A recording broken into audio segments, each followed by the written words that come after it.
Hello, and welcome to Talking Aussie Books, a weekly podcast bringing readers and writers of Australian fiction together. I'm Claudine Tonellis.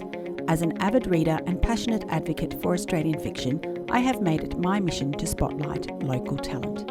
So if you're looking for your next read or simply want to learn more about the Australian literary scene, this podcast is for you. Grab yourself a cuppa, sit back, and relax. For those of you who follow me on social media, you would know that I recently attended the Historical Novel Society of Australasia's biennial festival in Parramatta, where I had the pleasure of interviewing a panel of writers who'd explored colonial crime sleuthing in their novels. Now, one of those panel members was the immensely talented crime writer Michael Burge. Michael and I had met a couple of times before at the Bad Sydney Crime Festival, but had never really had the chance to speak in depth about his work. So with the release of Michael's new novel, Dirt Trap, this month, I thought this would be the perfect opportunity to chat.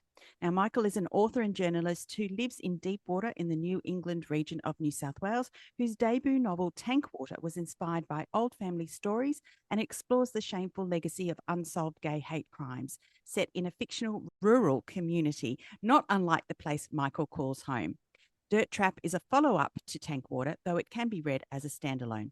A brilliant example of the rural noir novel Australians have come to love in recent years, but with Michael's unique angle exploring the complexity and diversity of Australian country towns. A tense, compelling, and rich story about one man's dogged pursuit of justice and a town having to come clean of generations of secrets. Without a doubt, a 5-star read from me, and I'm delighted to welcome Michael to the podcast today. Hi, Michael. Hi, Claudine. Thank you so much for having me on. I'm really pleased to be here. Oh, I'm delighted to have you. And I wanted to say congratulations on Dirt Trap. As you would have realised, I absolutely loved it. Oh, thank you. That means a lot to hear. Thank you very much. Now, you've been out and about talking to booksellers and readers over the last few weeks about the new novel. And as mentioned, we were at the festival together recently, even though we weren't talking about Dirt Trap on that occasion. So what's the kind of feedback that you've been getting about the novel, Michael? Oh, look, it's really wonderful to meet people out in the real world.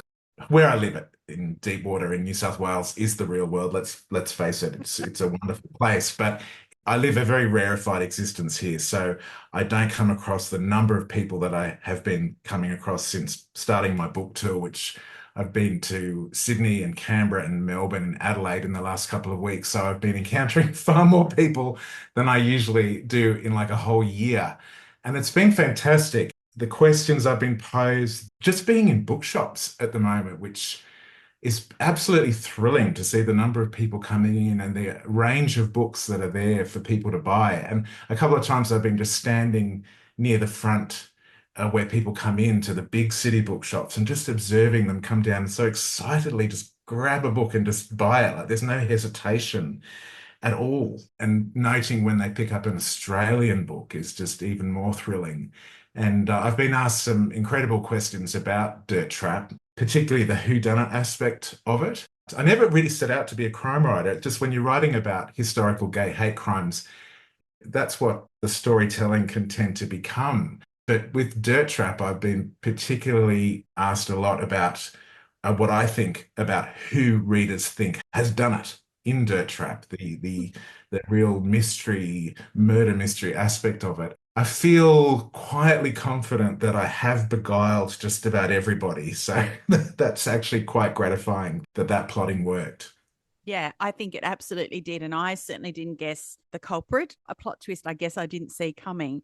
But I was interested, Michael, to learn that you never really set out to be a crime novelist. But did you always want to write novels, or were you a bit like Jamie in Dirt Trap, thinking that maybe fiction was a way of dealing with some of the issues you wanted to write about? Oh, I'm very, very much like Jamie. So James Brandt, my protagonist in Tankwater and Dirt Trap, he's a de facto me. He's a journalist. He's from the bush. He's moved back to the bush, and it was actually the deed of moving back to this part of the world where I come from that triggered a lot of the setting and the speed at which Tankwater was concluded as a draft manuscript because I'd been working on it for quite a few years before my husband Richard and I moved back to the country. And certainly being in the setting here, the northern New England region, it's Kamilaroi country or Gomeroi or Gamilaroi country, depending on which part of it you're in. It's a region that's not been committed to literature very much. It's been fascinating to commit it to the page in all its beauty and its terror. And it's been a place which I spent the first almost 10 years of my life and then was away for many, many years.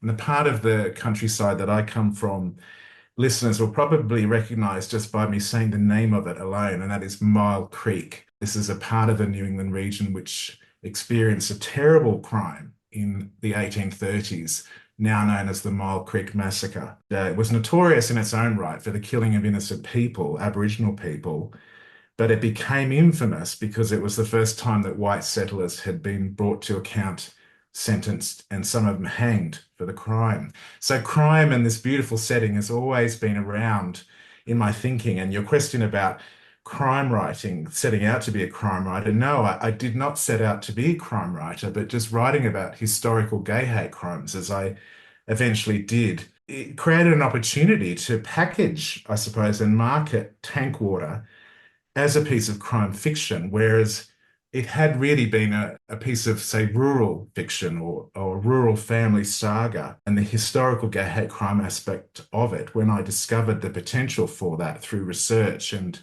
listening to a lot of the stories that were coming through with the Special Commission of Inquiry that New South Wales carried out over many years.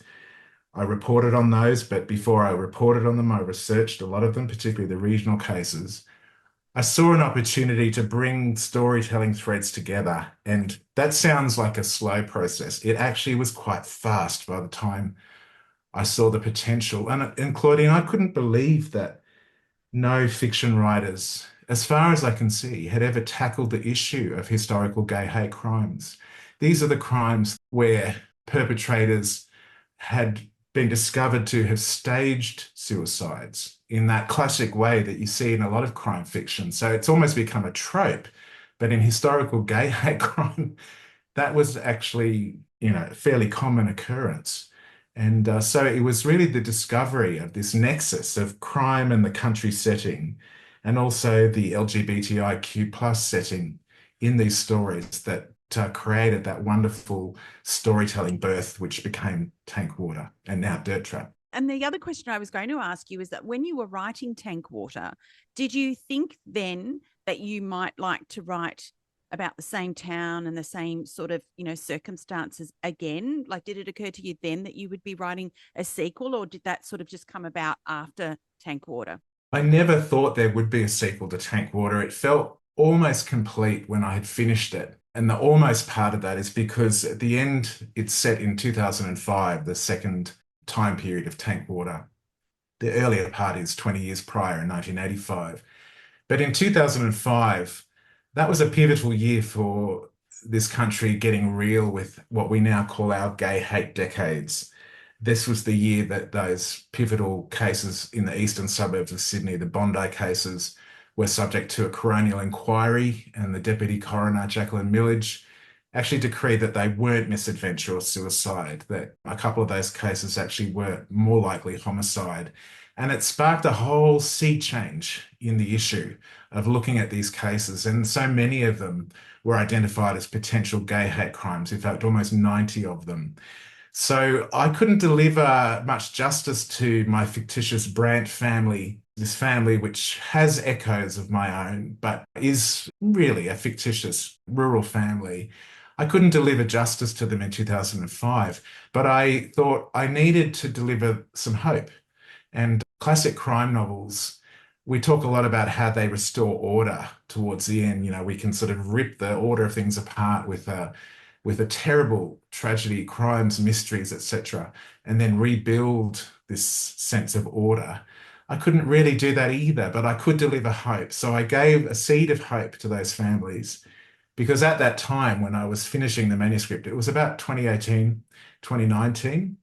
And the parliamentary inquiry into hate crimes was really underway, and then the Special Commission was born of that. So I had to wait until I didn't realize that I could, do any more than deliver hope at that time. So no, I didn't set out to write a sequel. It was actually a reader who inspired the sequel. A reader asked me on some online forum. Unfortunately, I lost track of, I should have screenshotted it. I'd lost track of where that was. So if this person is out there listening to this, please get in touch with me through my website, because whoever they were, they just posed me a very simple question. They said, how did I think the fictitious Brandt family in Tankwater would have coped with the Special Commission of Inquiry into LGBTIQ hate crimes? I'd met and interviewed some of the families caught up in those real life cases. So this question was really powerful, and I immediately went to answer. I remember that feeling of just hitting the keyboard and belting out the answer. And I realized a couple of sentences in that the answer to this powerful question was actually a novel. And it was in that moment that this idea of the sequel was born. I thought straight away, I've got to set it this year, 2025, because this is the immediate aftermath of that special commission, when this big question of what justice looks, feels like, what it actually is. Like, is it possible to attain? And I guess again, it was that nexus of powerful storytelling forces with that major question about justice. It felt exactly the right time to write it, and it just poured out of me when I sat down to express it on the page.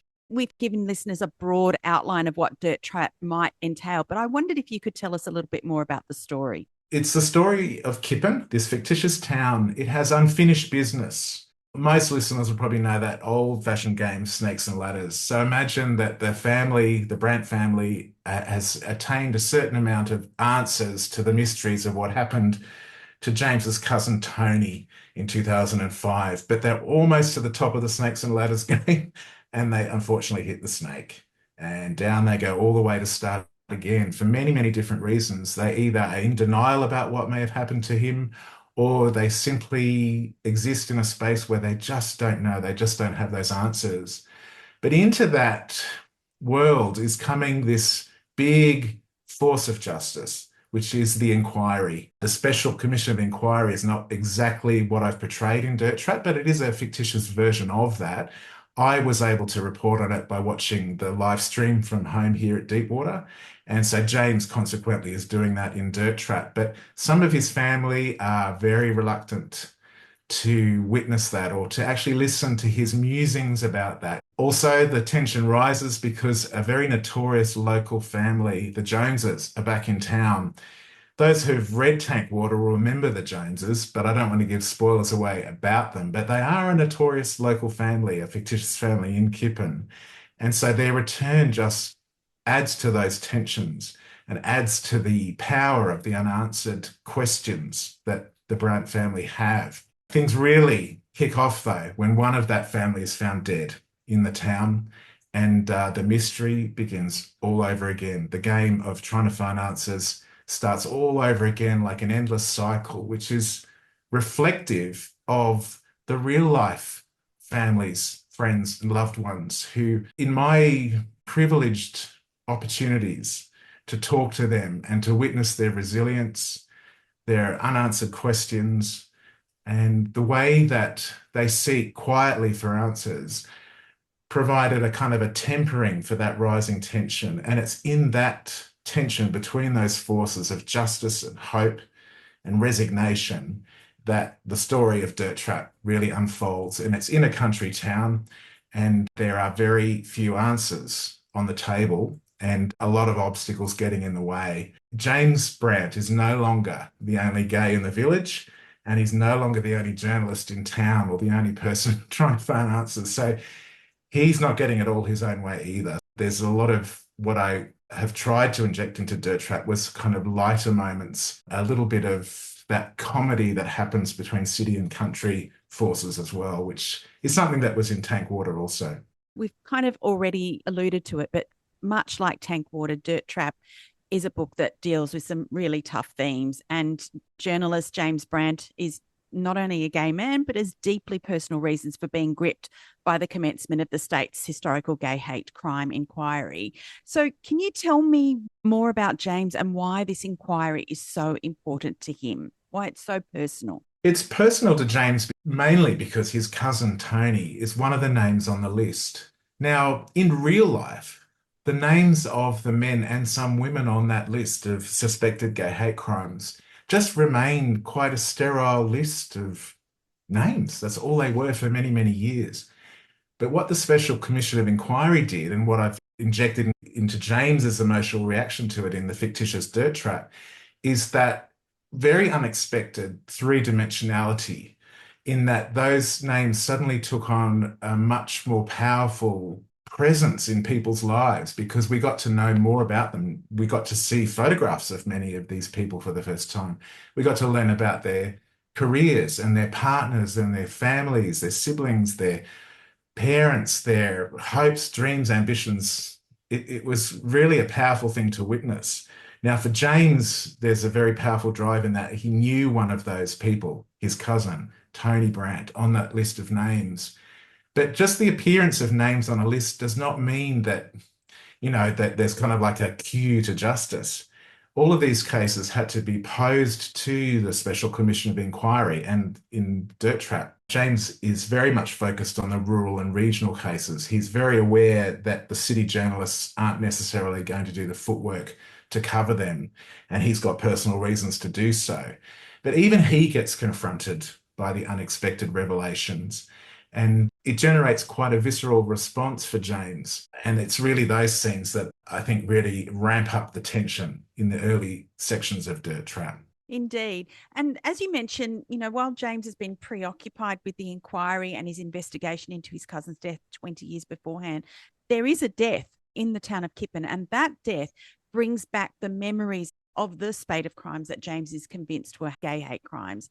And I guess what saddened me about this, Michael, was the feeling that becomes palpable for both James and his husband, Dylan, that perhaps Kippen, the town that James's family have lived in for generations, is not actually safe for them, that it didn't matter that they were in a loving monogamous relationship, they were married, that there were still possibly homophobic people living in the town, people who might wish to see harm come to them. So I guess I wondered, was that something that you'd personally grappled with? That's a very interesting question. And the only way I can answer it is to sort of describe my own experience. So, having moved back to the New England region after being away for almost 40 years, Richard and I arrived here 2 weeks before the results of the marriage equality survey in 2017, before those results were announced. And so we immediately looked to see what the result here in the New England was, and we had a fantastic yes result. And then the region where we just come from in southeast Queensland, which everyone on the campaign was very concerned about Queensland in particular, particularly regional Queensland results. But our former electorate in southeast Queensland was a resounding yes result, much bigger than New England. And so it was very heartening to arrive back here. We'd been petitioning and protesting and marching the streets and door knocking for years. And all of a sudden, all that changed with that fantastic result. When I say it changed, I can only say that through a country perspective. So it became apparent that all we needed to do as gay men in the country was to actually just be ourselves, to be out and proud, and we're making a difference every day. I injected that into James and Dylan's story in Dirt Trap. Although with the ramped up tensions of that inquiry, it's not all a bed of roses for them. And it really raises questions about how comfortable they feel, what sort of sense of belonging that they feel. It's not really a spoiler to give away that the tables are turned on the perpetrators of rural gay hate crimes in Dirt Trap. And it is really an exploration of what happens when the bad guys really are confronted with the possibility that people will take justice into their own hands. Yeah, so again, there's another web or another nexus of kind of opposing forces. And for James and Dylan, there's a very strong thread, which I really wouldn't mind calling a love story. They've been together for many, many years by the time of the era of Dirt Trap. And yet, this dent which is put into their pride and their sense of belonging by the inquiry and all the fallout is a major theme. And it was enjoyable to write in terms of drawing on my own experience. It is actually, I believe, safer now for particularly young queer people in the country to be out than it ever has been. I've actually discussed that quite a lot, particularly with a couple of politicians about the issue in some of the articles that I wrote. It's not all a bed of roses, but it never will be anywhere. But queer kids are safer in the bush now if they're out because people will tend to look out for them. the public vote approach to marriage equality, which I very much objected to, that way that we had to ask everyone in the country, when it told us exactly what we already knew, that the majority of Australians supported the reform. There are positives to that, though, and that is that families, and we saw it here as soon as we arrived, that families that have queer members actually pull out the stops a fair bit in actually showing their support for their LGBTIQA plus family members. And that's very, very heartening to see. And I hope that readers get a sense of that from Dirt Trap, to see the evolution of places like rural Australia that often get labelled as being fairly discriminatory. Having said that, it is a crime story. So Dylan and James, who are fictitious characters, they are expected to confront some pretty big forces. And I can sum all that up by explaining that I do tend to write fairly often in my characters people who are experiencing what we know as victim blaming. So people who are targeted because others feel as though they've contributed somehow to them being marginalized. But the delight I had in Dirt Trap was actually portraying, or having characters portrayed, who do not expect to be marginalized. People who may or may not have actually been perpetrators of gay hate crime are themselves marginalized in Dirt Trap. To say more really would be a spoiler, but it was actually quite a vicarious delight to write. So much to address in that answer, and I loved it so much. But, given the overwhelming yes to gay marriage, and the fact that you were saying that a lot of queer kids are safer in the bush now than they ever had been. One thing that I found a little ironic in this story was this fictional dating app called Hookup, which which was so not on Jamie's radar, but which actually revealed a closeted gay community within Kippen too. So Yeah. tell me about this, and how in this case this app was actually quite useful as an investigative tool. I can't believe that there isn't a dating app in the world called Hookup. I thought I better check that in case I'm breaching a trademark or something, but as far as I could see, there isn't. And so I invented this app because yeah, it was a bit of a delight to discover that this could be used as a lovely theme, a source of a few comic moments, but also a fantastic way for James to investigate what's really going on in and around the queer scene of Kippen, for sure. So Hookup, for your listeners, it's an app which is for all people on the LGBTIQA plus spectrum. And it kind of works like other dating apps do, but it is an original creation of mine. And goodness knows, some of the functionality of it is also based on whether you've paid fees or not. You can't locate someone absolutely unless you pay, and James just refuses to pay for it. But he starts to use it as an investigative tool, and others are able to as well. I just kept going with that theme. Initially, I thought, oh, I'll just bring that in and take it out at the start. But in actual fact, it's through the Hookup app that the true picture of the town really comes into focus, through all the families that are involved and all the major players that are involved. And yeah, it was an absolute delight to incorporate that theme. And yeah, who knows, maybe one day there'll be something like that. I don't know. Who knows? There is a sort of a dark side to it, though, because some real dating apps have been used to perpetrate crimes against all kinds of people. But recently in Australia, there was a case where one of the apps was used to entrap and assault queer people. So life imitates art, and vice versa, a fair bit in Tank Water and Dirt Trap. So it's not auto fiction, but sometimes it's fairly close to the truth. There was another concept in this book which I was really intrigued by. It was a small reference to it, but you referred to an old mafia concept, something called omerta, which essentially means a code of silence, especially in relation to criminal activity. And both Mm. Jamie and Dylan certainly come to believe that omerta has been operating in Kippen. So I wondered, Michael, if you could tell me a little bit more about this and how historically police have potentially played a role in helping to perpetuate this. Oh gosh, that's such a big question. And look, the concept of omerta came about through one of my beta readers, a writing friend and mentor and beta reader called Liz in the UK. She's a former colleague of mine, and she's such a great help. I actually like my beta readers I just can't do what I do without their support. It's fantastic. Now, that concept of the omerta, that old mafia style code of silence, was in the early drafts of Dirt Trap, but it was Liz who isolated that word. And I thought, oh my gosh, that's an amazing concept. And I did a few deep dives in and around what that means. And it was just as powerful as this dating app idea, this theme, because the one thing that really pervades the real life gay hate tradition, the gay hate crime wave in Australia, is the silence, is this continual suspicion that perpetrators are not acting alone. I also, in the time period of putting Dirt Trap together, reviewed the memoir that Steve Johnson wrote, the American brother of the man Scott Johnson, who was killed at Manly in 1988.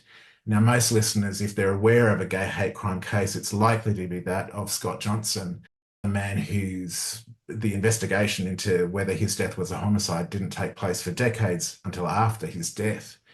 Now, Steve's book, which is called A Thousand Miles from Care, is a play on words on the old touristy slogan of Manly. I recommend your listeners find that book and have a read of it. It's a fantastic story of a man's search for justice. And I took a leaf out of that story. I didn't base anything in my books on that particular case or any specific case, but certainly that search into the layers that have hidden a lot of the truths about gay hate crime in Australia.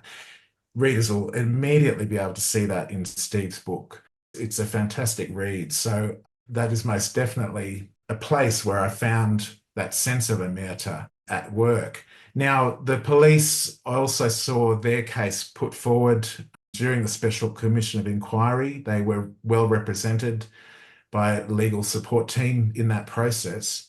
And I learned a huge amount about the police's role. And I think that I have to admit that I think they often get a bad rap for a few different reasons. I mean, there's a lot of shortcomings. I won't lie about that. But in this state of New South Wales, at any given time, there is a deficit of around 1,000 police officers. And so this issue was on my mind when I thought, okay, with Dirt Trap, I need to actually skirt into what in crime we call a police procedural.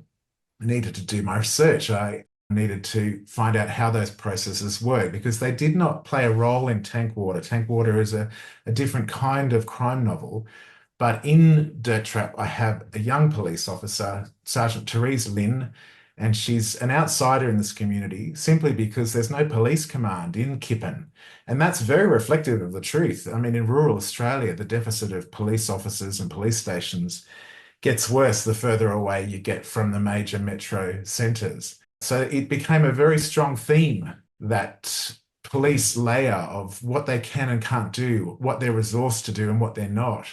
And actually, during the kind of tail end of putting it together, I got a great affirmation about this by watching that fantastic British series Prime Suspect with Helen Mirren as DCI Jane Tennyson.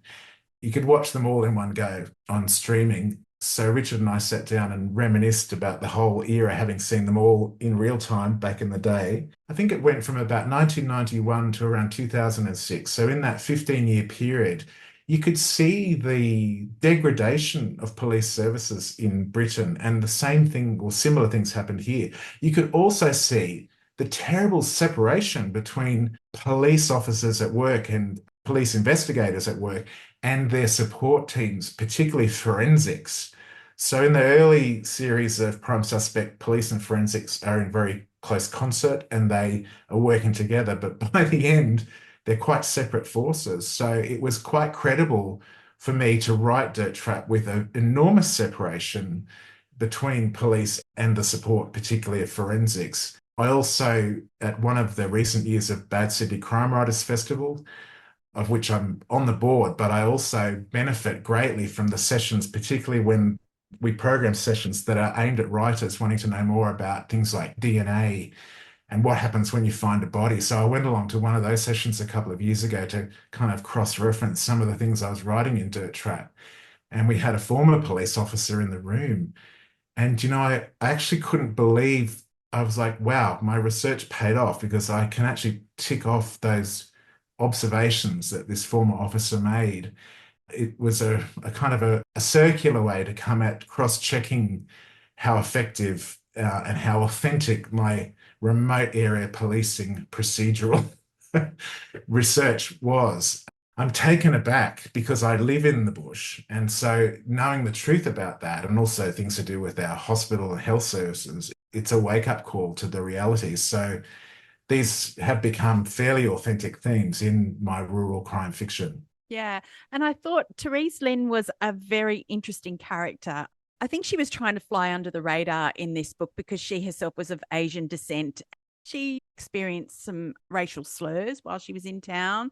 And Yeah. so the feeling that she was sitting on a lot of simmering tensions in the town was quite palpable. And yet I feel like she kind of took up the baton and really decided that maybe Jamie had something here. Maybe he was onto something. Yeah, I think out of all the characters, she goes on perhaps the biggest journey of awareness. I knew I wanted to have a cop character in there. Therese Lynn was just conceived almost exactly as she is in the story. Although I think one thing I changed as I was writing is I actually demoted her a little bit. I actually just made her just a sergeant. Not that sergeants are just anything, but she's a sergeant. They haven't sent someone to investigate anything because they don't actually think that a homicide has taken place. It's not a spoiler to tell readers that the case she's there to investigate is has all the hallmarks of a suicide.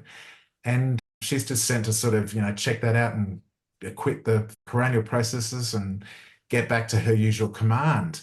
But she does find herself fairly quickly way out of her depth. And she's been put in that terrible situation by a terrible system that is just not working. James takes a terrible delight in actually kind of baiting her a bit because he's had so much anger towards the police. His late father was a police officer, and so Senior Constable Daniel Brandt is in this book for a short time. So there is angst in the Brandt family about police, but they're a farming family and a police family, and so there's tensions in and around that.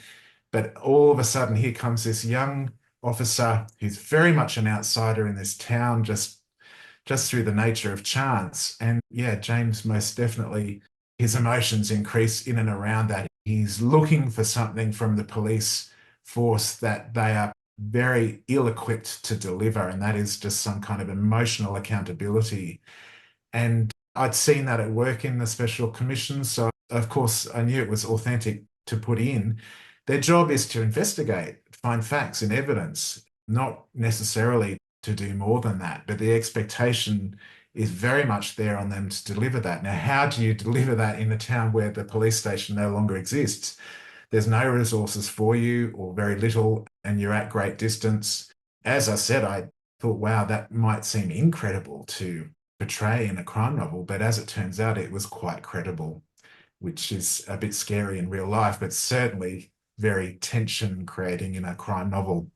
Yeah, I couldn't agree with you more. Michael, you were talking earlier about your advocacy work in relation to the same sex marriage referendum in 2017. But back in 2015, you wrote a memoir called Questionable Deeds, which was published well in advance of Tankwater.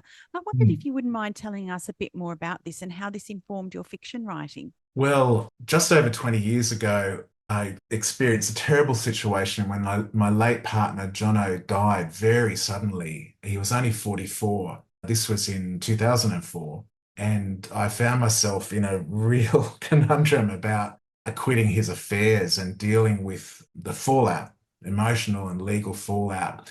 Unfortunately, some of his family decided that they were going to deny the existence of our relationship.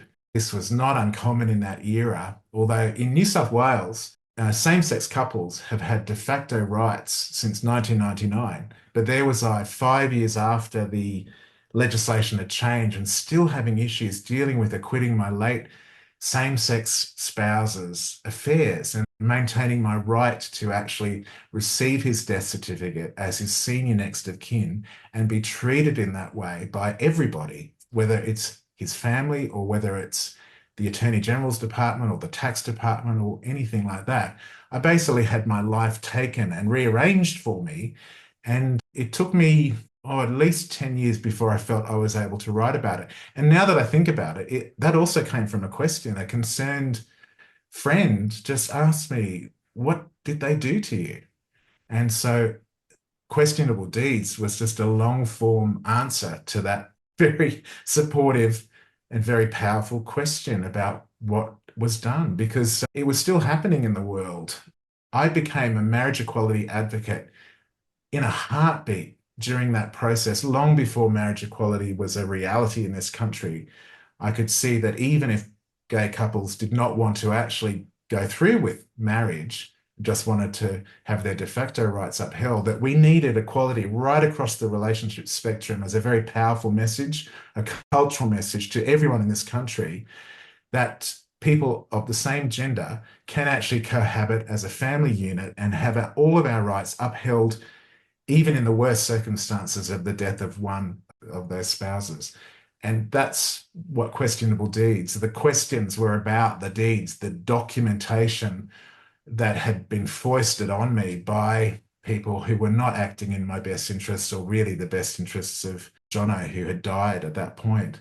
So I've always had since that time, I've had a powerful kind of shortcut into the grief and the marginalisation in and around queer people in Australia. It made me a campaigner literally overnight during the election in 2004. It changed my life. It actually made me into a journalist. It accelerated my writing in and around journalism. I've been writing about these issues ever since. Like I've probably written over 1 million words about these issues in journalism and long form non-fiction and now fiction. And out of all of those forms, fiction, I suppose, is the most powerful emotional release around that because it sort of comes without limits. Although I'm very keen on the fiction feeling authentic, even though it is fictional storytelling. I suppose I'm still processing what happened to me in 2004 in many ways. Thank you very much for sharing that with me. No problem. It's clear, Michael, that like Jamie, you're deeply connected to the land and your love of the area in which you were raised shines not only through this novel, but also in your art. And I wasn't surprised, but delighted to learn of your award winning artworks. So I Well, wondered if you could tell me about your painting or when did you begin painting and are you still painting? look, I've been painting and writing all my life, in actual fact, since I was a kid living in the farmhouse down the end of a lane with 3 farms on it, which I portray in Tank Water and Dirt Trap. Even though there were 3 farms down that lane, our family didn't actually own all 3 of them the way that they do in my fiction. But yeah, the landscape of, perhaps I can best describe this when I first really returned to this part of the country 10 years ago. Richard, my husband, and his mum, Nancy, and me and my sister, Jen, we came back to this part of the world in the winter of 2015 to attend the Mile Creek Massacre Memorial. As I've already said, my family's farm was in that region, in the Mile Creek region. In fact, our driveway is kind of like you can look down the ridges and you're in the box seat to see the place where this terrible crime happened in 1838. So being back in that region and seeing that project, it's a reconciliation project that I really wish more Australians knew more about. If you want to understand the New England region, don't leave it at just the justified chuckles you may or may not have about our representation politically here. Please take the time to come on the June long weekend to the Mile Creek Memorial. It happens every year. There's a guest lecturer. There's a fantastic gathering at the Mile Creek Hall. The year that I went, when we were all gathering at the site, it's fair to say that white fellas and black fellas, we were sort of keeping to ourselves a little bit. Then there's a wonderful smoking ceremony and a welcome where, if you want to, you can have the ash smeared onto your forehead. And then we walk into the site and there's a wonderful interpretation of what happened. The quietude down at the big rock, which marks the site, there's something about the sound of the hum of this land, which you can hear when people are kind of gathered there in memory. It's very akin to gathering for an Anzac Day dawn service. Somehow there's this sort of, it sounds ironic, but it's a hum of quietness, but it's part of the country here. And I remember looking out and seeing the knee-high yellow grass and the granite outcrops and just the sound of cows in the distance just grazing. That sound and that sight just has been within me since I was born.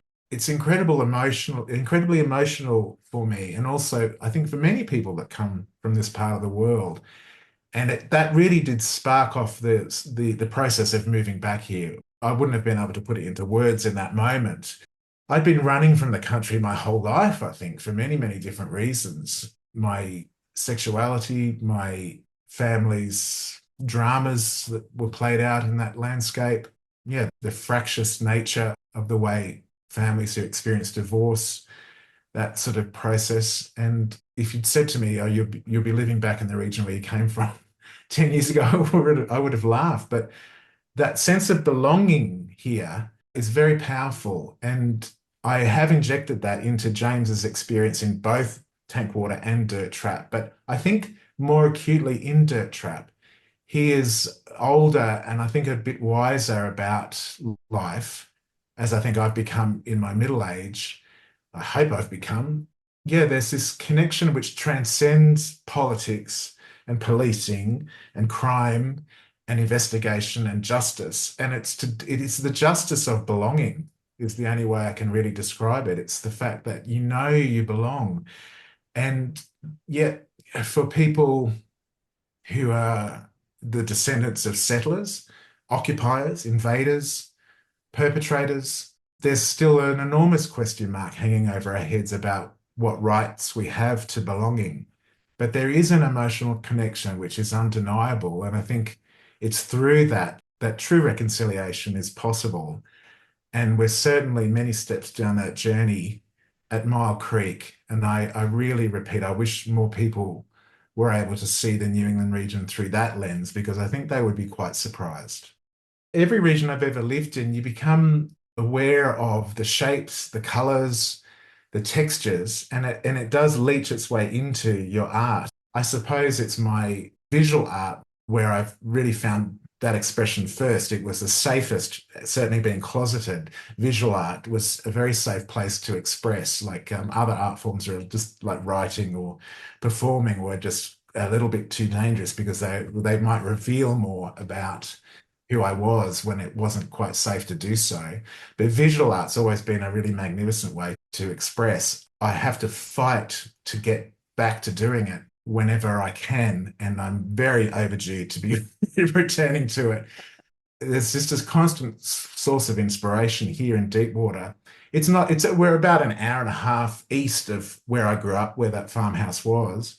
But the countryside is so similar. It's an upland valley. The landscape is beautifully rural, but there's also some, pockets of the bushland and the rocky outcrops, beautiful rivers that are sort of the landscape in some parts is so flat, even though 1,000 meters above sea level, that you could be in front of the Deepwater River, but you don't even see it. It's just the way the landscape works.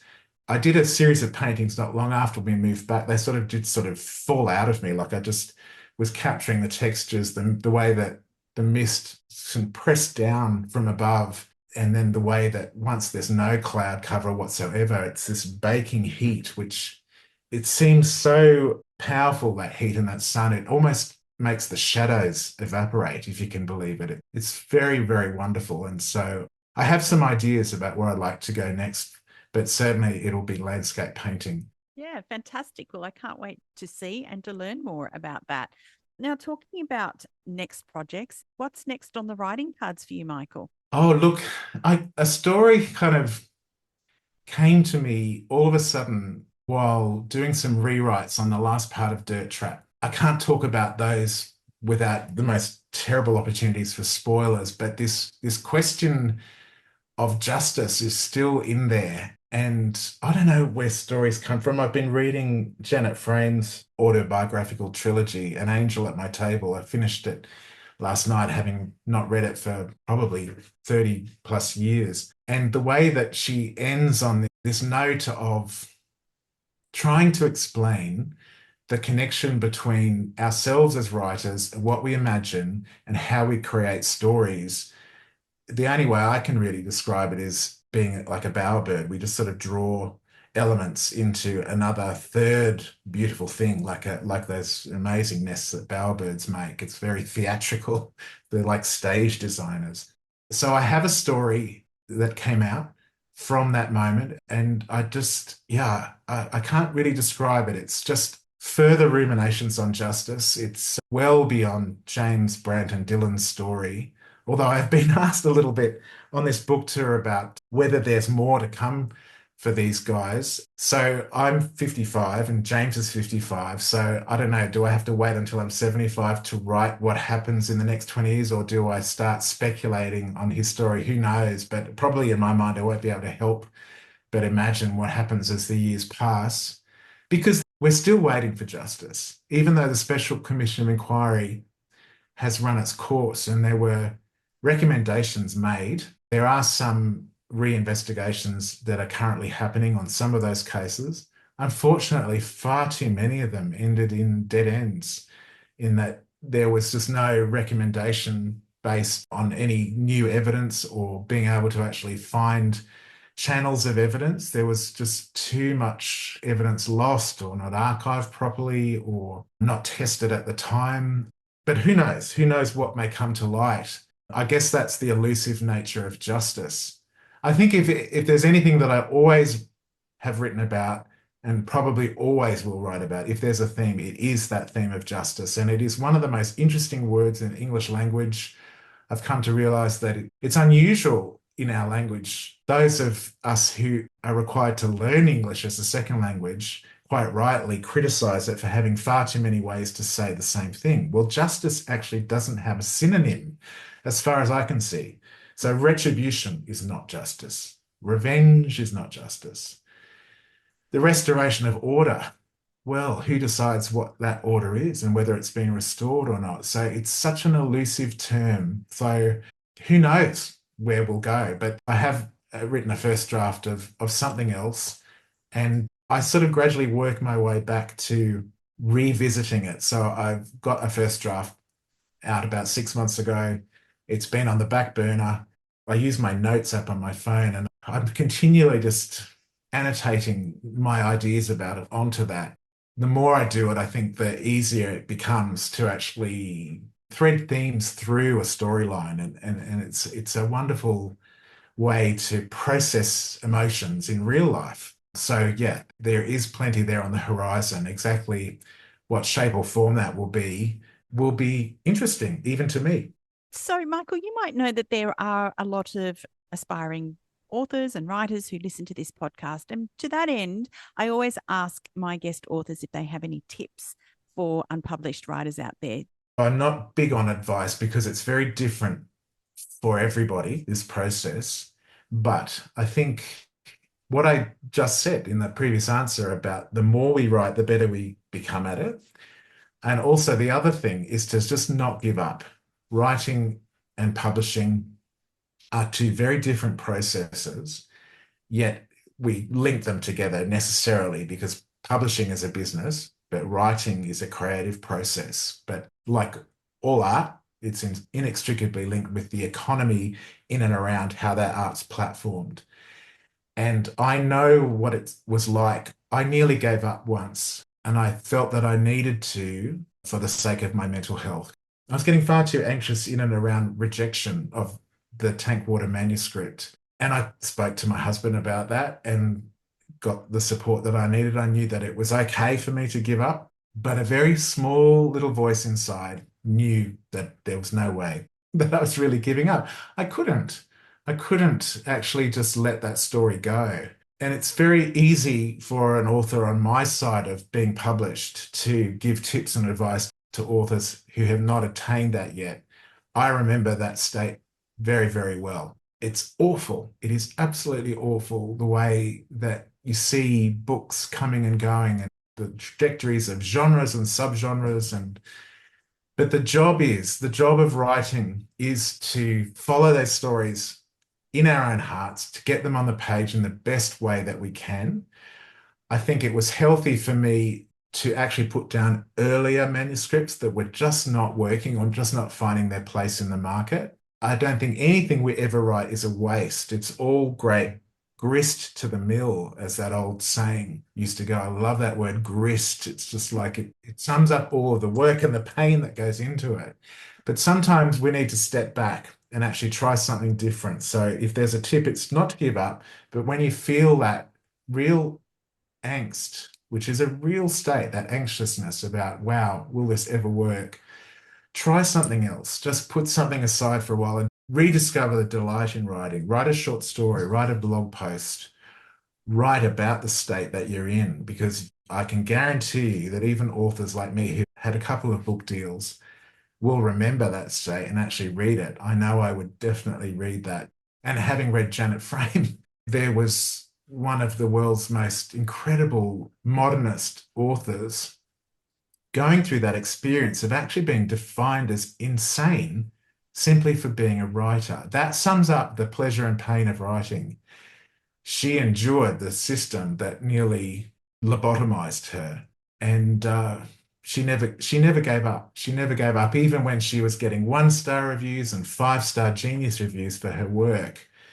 She just continued to follow the path of a writer, and that is a genuine path, whether we're being published or not.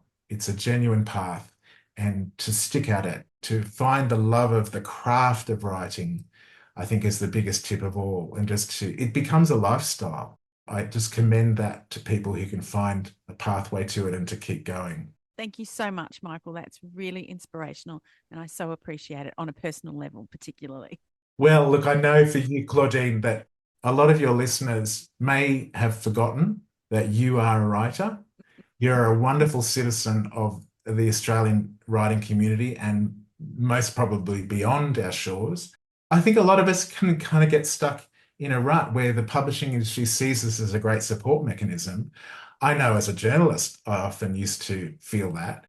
Here's one more tip for writers. Define yourself as a writer. We must. If we don't do it, no one will come along and do that for us. It took me until my late 30s to work that one out. I was trying to find external validation to find that great job as a writer because I had this natural ability.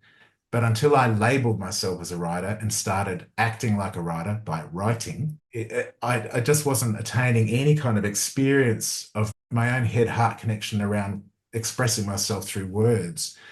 And so sometimes we can feel like we're getting to it very, very late.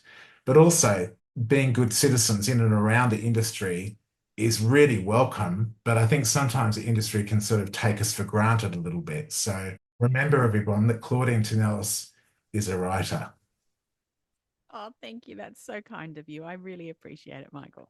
A pleasure. I don't want you to cut that bit out. Oh, what can I say, Michael? I've absolutely loved chatting with you today about your wonderful work. I wish you every success with Dirt Trap and the other books to come for sure. Thank you for joining me on Talking Aussie Books today. It's been an absolute pleasure. Thank you, Claudine. That's it for this episode, folks. Hope you enjoyed this conversation as much as I did. If so, I'd love it if you'd leave a review on your preferred listening platform, which may include Apple Podcasts, Spotify, or Amazon Music. Until next time, friends, happy reading.